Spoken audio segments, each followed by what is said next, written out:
चलिए अब हम लोग आ जाते हैं क्वेश्चन नंबर 5 में। ये रहा हम लोग के पास क्वेश्चन नंबर 5। सम्स में सबसे पहले क्या निकालना है वो देख लेते हैं। तो यहाँ पे है you are required to ascertain the amount of claim. तो हम लोग को क्लेम निकालना है for loss of stock applying average clause. तो एवरेज क्लॉज को अप्लाई करने के बाद लॉस ऑफ स्टॉक का कितना क्लेम होने वाला है वो निकालेंगे। इसमें क्या दे रखा है सबसे पहले on 2/6/2022 there occurred in a fire in warehouse of mister Jack and his total stock was destroyed by fire. तो इसका टोटल स्टॉक जो था वो डिस्ट्रॉयड हो गया था फायर से। However, following information could be obtained from the record save. तो यहाँ पे इंफॉर्मेशन दे रखा हुआ है जो ऑब्टेन किया गया था, जिसमें स्टॉक एट कॉस्ट जो दे रखा हुआ 1/4/2021 का जो ओपनिंग स्टॉक हो गया, फिर stock at 90% of the cost. यहाँ पे 90% कॉस्ट में दे रखा हुआ है कब का 31 मार्च 2022 का। तो यहाँ पे हम लोग के पास ये वैल्यूएशन करने के बाद ये हम लोग के पास स्टॉक दे रखा हुआ है। फिर यहाँ पे परचेज दे रखा हुआ है ईयर एंड 31 मार्च 2022 का। फिर सेल दे रखा हुआ है इसी पीरियड का। सेल हम लोग के पास इसी पीरियड का हो गया। तो ये हम लोग के पास प्रीवियस ईयर का दे रखा। देखिए आग कब लगा था यहाँ पे 2/6/2022 मतलब 2 जून को लगा था। बट हम लोग के पास जो इन्फॉर्मेशन है वो ईयर एंड जब 31 मार्च 2022 का था तब का ये चारों इन्फॉर्मेशन दे रखा होता है। इससे हम लोग क्या निकाल सकते हैं, ग्रॉस प्रॉफिट निकाल सकते हैं। तो वो हम लोग कैलकुलेट कर लेंगे। अब देखिए इसके बाद जो परचेज था वो हम लोग के पास परचेज दे रखा हुआ ईयर एंड से लेकर के जिस दिन आग लगा था तब तक का, और उसी तरह से यहाँ पे सेल भी हम लोग को दे रखा हुआ है।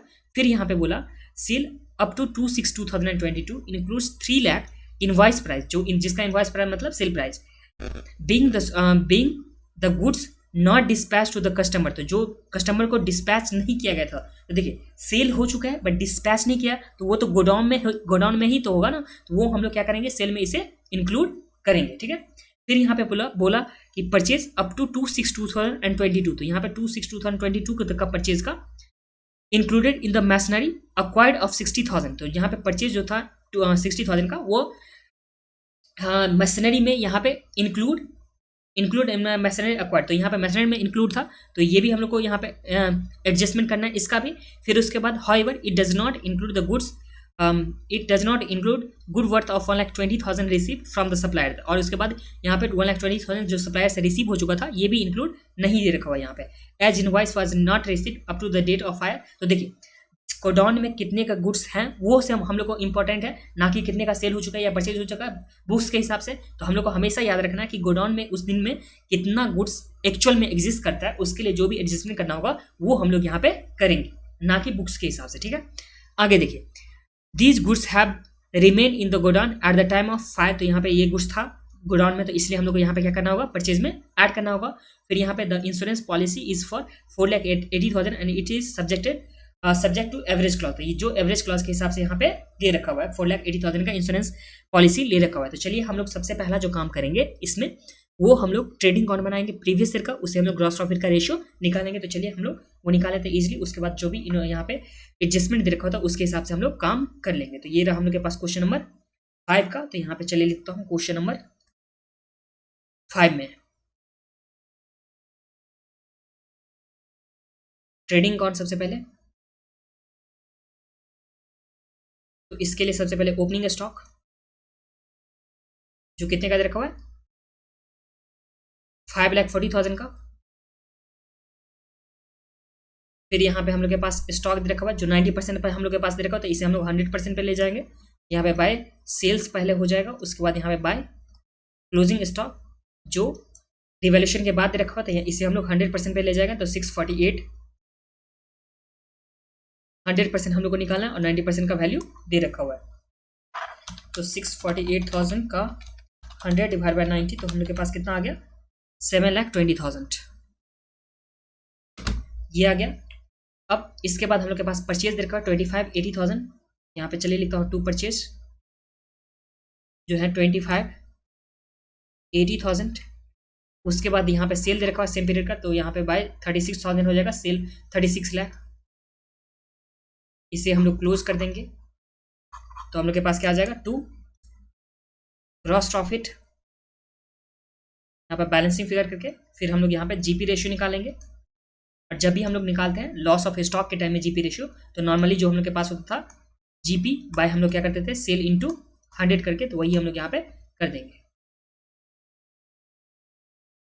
तो चलिए इसमें हम लोग कैलकुलेट करते हैं। तो 36 लाख का कितना परसेंट है 36 लाख प्लस में 7,20,000 तो ये हम लोग के पास टोटल जो आ गया ये आ गया 43,20,000 और यहाँ भी आ जाएगा 43,20,000 जिसमें से माइनस करेंगे 25,80,000 फिर माइनस करेंगे 5,40,000। ये हम लोग के पास जो ग्रॉस प्रॉफिट आया वो कितना आया, तो 12 लाख आ गया। तो यहाँ पर 12 lakh divide by 36 lakh into 100 जब हम लोग करेंगे तो हम लोग के पास ग्रॉस प्रॉफिट का रेशियो जो है वो आ जा गया 33.33%। ये हम लोग के पास ग्रॉस प्रॉफिट का रेशियो आ चुका है। क्वेश्चन नंबर 5 में सबसे पहला काम जो था ट्रेडिंग ऑन बनाकर ग्रॉस प्रॉफिट निकाला, रेशियो निकाला, तो वो हम लोग के पास आ चुका है प्रीवियस ईयर से। अब हम लोग करंट ईयर का मेमोरेंडम ट्रेडिंग ऑन बनाएंगे। मेमोरेंडम ट्रेडिंग ऑन हम लोग क्यों बोलते हैं, क्योंकि हम लोग पूरे पीरियड का तो नहीं बना रहे हैं, हम लोग सिर्फ और सिर्फ जितने दिन जहां ईयर एंड हो रहा था वहां से लेकर के 5 तक का बना रहे हैं, इसलिए इसे हम लोग मेमोरेंडम ट्रेडिंग ऑन बोलते हैं।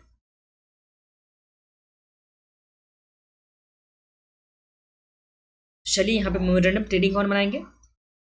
इसमें सबसे पहले जो हम लोग के पास क्लोजिंग स्टॉक था पिछले साल का वो इस साल का क्या हो जाएगा, ओपनिंग स्टॉक। यहाँ पे क्लोजिंग स्टॉक कितने का दे रखा था, 7,20,000, तो ये हम लोग के पास आ जाएगा ओपनिंग स्टॉक।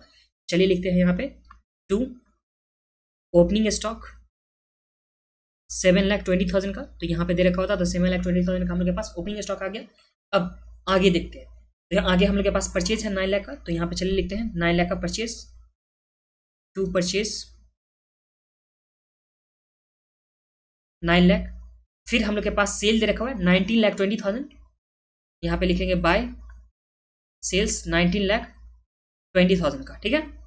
तो ये हम लोग के पास आ गया। अब एक एक आइटम करके हम लोग यहाँ पे लिखते चलेंगे, जिसमें कि सबसे पहला जो आइटम है क्या बोला कि sale up to 2/6/2022 includes 3 lakh invoice price being sold not dispatch to the customer. तो यहाँ पे 3 लाख का जो सेल था उसे डिस्पैच नहीं किया गया है, तो डिस्पैच नहीं किया गया तो ये तो सेल में से हट जाएगा ना, तो माइनस कर देंगे हम लोग यहाँ पे नॉट डिस्पैच, जो 3 लाख का दे रखा हुआ था, तो 3 लाख का यहाँ पे डिस्पैच नहीं किया गया तो उसे हम लोग सेल नहीं मानेंगे।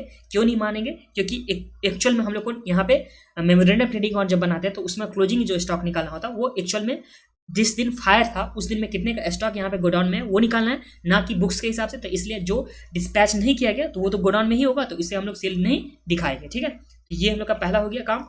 उसके बाद देखिए purchase up to 2/6/2022 include the acquire, जो इंक्लूड यहाँ पे purchase up to 2/6/2022 include a machinery acquired of 60,000। तो यहाँ पे जो 2/6/2022 का परचेज है वो include a machinery acquired for, हाँ देखिए जो परचेज है हम लोग के पास गिवन जो परचेज है उस परचेज में जो मशीनरी का परचेज किया हुआ था 60,000 का वो यहाँ पे इंक्लूडेड है।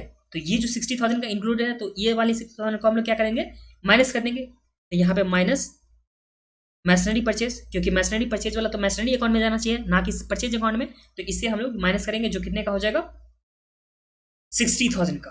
तो 60,000 का जो हम लोग के पास हो जाएगा ये माइनस हम लोग यहाँ पे कर देने वाले हैं। तो ये समझ में आ गया आप लोगों को। देखिए मैशनरी परचेज करने कहिए थे तो मैशनरी अकाउंट में जाना चाहिए था, बट ये परचेज अकाउंट में था तो इसलिए माइनस हम लोग कर दिए।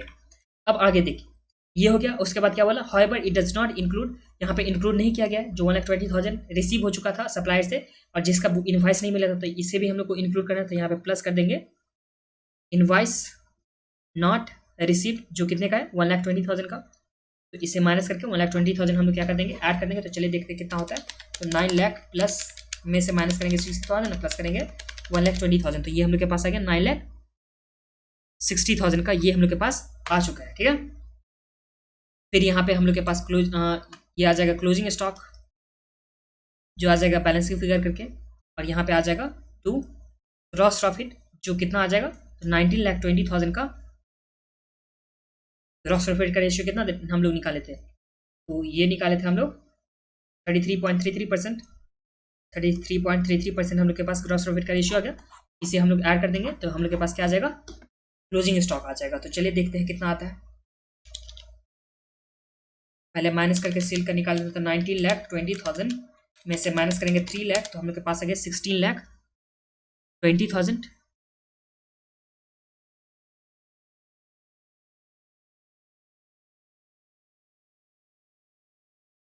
का 33.33%।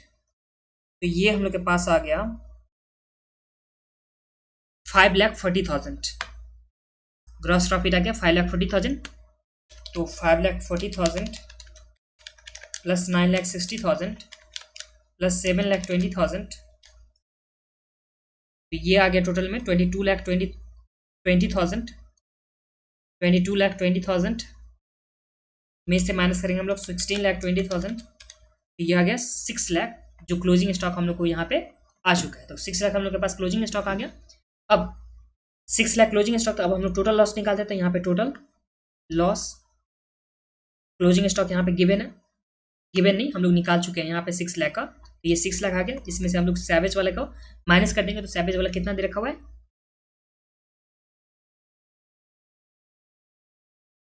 सैवेज का कहाँ गया, सैवेज वाला नहीं दे रखा हुआ है क्या, चलिए सैवेज का नहीं दे रखा हुआ। और इंश्योरेंस पॉलिसी कितने का दे रखा हुआ, 4,80,000 का दे रखा हुआ। तो देखिए सैवेज का हम लोग के पास नहीं दे रखा हुआ, तो सैवेज नील हो गया। तो इस तरह से हम लोग के पास जो लॉस हो जाएगा वो कितने का हो जाएगा, तो 6 लाख का ही लॉस हो जाएगा। तो इस टाइम में हम लोग के पास 6 लाख का लॉस हो जाएगा, और सेम ही लॉस हो गया, सैवेज तो दे नहीं रखा हुआ है। और यहाँ पे इंश्योरेंस पॉलिसी कितने का ले रखा हुआ, 4,80,000 का। तो हम लोग को जो क्लेम यहाँ पे मिलने वाला है, तो वो सिर्फ और सिर्फ 4,80,000 का ही क्लेम मिलने वाला है। और इसमें एवरेज क्लॉज लगाए या नहीं लगाए उसमें कोई फर्क नहीं पड़ेगा, क्योंकि जो टोटल लॉस है इज इक्वल टू हम लोग के पास यहाँ पे जो टोटल लॉस जो है वो इक्वल है यहाँ पे क्लोजिंग स्टॉक के। तो क्लोजिंग स्टॉक के इक्वल है टोटल लॉस, तो total loss divide by closing stock करते तो वहाँ पे 1 आता इंटू पॉलिसी अमाउंट, जो यहाँ पे पॉलिसी है 4,80,000 का, यही हम लोग के पास क्या हो जाएगा, क्लेम हो जाएगा जो 4,80,000। और इसी के साथ ये हम लोग के पास जो क्वेश्चन नंबर 5 था वो यहाँ पे कंप्लीट हो गया।